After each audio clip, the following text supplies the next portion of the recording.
Viruses that affect the respiratory system, such as the coronavirus (COVID-19), are spread when mucus mold or respiratory droplets enter your body through your eyes, nose, or throat.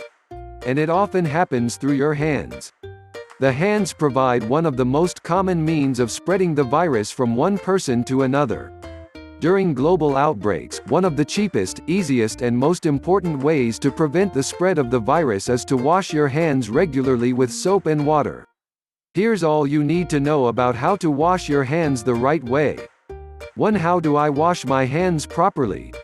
In order to remove all traces of the virus from your hands, it is not enough to quickly rub and rinse them. The following is an explanation of how to wash hands effectively, step by step. Step 1. Moisten hands with running water. Step 2. Rub the soap with 2 hands to form a sufficient amount of it to cover the wet hands. Step 3. Rub the surfaces of the hands, including the back of the hands, between the fingers, and under the nails, for at least 20 seconds. Step 4. Rinse your hands well with running water. Step 5. Dry your hands with a clean, dry towel, or a one-time use tissue. 2. How long should I spend washing my hands? You should wash your hands for at least 20 to 30 seconds. An easy way to track your washing time is to sing Happy Birthday Day to you, twice while washing your hands. The same applies to using hand sanitizer. Use an alcohol-based disinfectant with at least 60% concentration, and rub your hands with it for at least 20 seconds to ensure full coverage of the hands. 3. When should I wash my hands? In the context of preventing the spread of COVID-19 disease, you should make sure to wash your hands at the following times. After blowing your nose, coughing or sneezing. After visiting public places, including public transportation, markets and places of worship. After touching surfaces outside the home, including cash. Before and after caring for a sick person. Before and after eating. In general, you should always wash your hands after doing any of the following. After using the bathroom. Before and after eating. After disposal of waste. After touching pets, stray or domestic animals. After changing a baby's towel or helping a child use the bathroom. When dirt appears on your hands. 4. How can I help my child to wash her hands? You can help the child to wash their hands by making the washing process easier, for example by placing a small box on which the child can stand on to easily reach soap and water.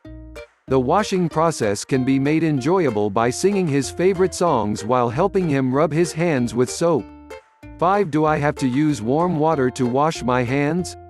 No, you can use water at any temperature to wash your hands. Cold water and warm water are equally effective in getting rid of germs and viruses, provided you use soap. 6. Should I dry my hands with a towel? The transfer of germs from the wet skin is easier than that from the dry skin, so complete drying of the hands is an important step. Using a tissue or a dry towel is the most effective way to remove germs without spreading them to other surfaces. 7. What is better, washing hands or using hand sanitizer? In general, both options, when properly used, are highly effective in eliminating germs and pathogens. Hand sanitizer is usually easier to use when outside the home, but it can be costly or difficult to find in emergency contexts. Likewise, although the hand sanitizer that contains alcohol is effective in getting rid of the coronavirus, it is ineffective in getting rid of germs and other viruses. 8. What do I do if I don't have soap? The use of water that contains chlorine or a hand sanitizer that contains alcohol at least 60% is the best option if you do not have soap and running water. And if these 2 additional options are not available, then using water that contains solution soap or the use of ash will help get rid of germs, but not as effectively as washing hands with soap and water. And if you use any of these methods, it is important that you wash your hands as quickly as possible when you have facilities for hand washing, and avoid contacting other people and other surfaces so that you can wash your hands well. 9. What other measures can I take to help stop the spread of the coronavirus? Adhere to the correct behavior when you sneeze or cough. Contain sneezing and cough by bending your elbow and covering your mouth and nose with your arm, or use a tissue and then get rid of it immediately, and wash your hands afterwards. Avoid touching your face, mouth, nose, and eyes. Practice social spacing. Avoid handshaking, hugging or kissing people, sharing food, eating utensils, cups and towels. Avoid close contact with anyone who has symptoms similar to the common cold or flu. Get health care at an early stage if you suffer, or if your child has a fever, cough, or trouble breathing. Clean the surfaces that the virus may have reached, and generally clean the surfaces more frequently, especially in public places.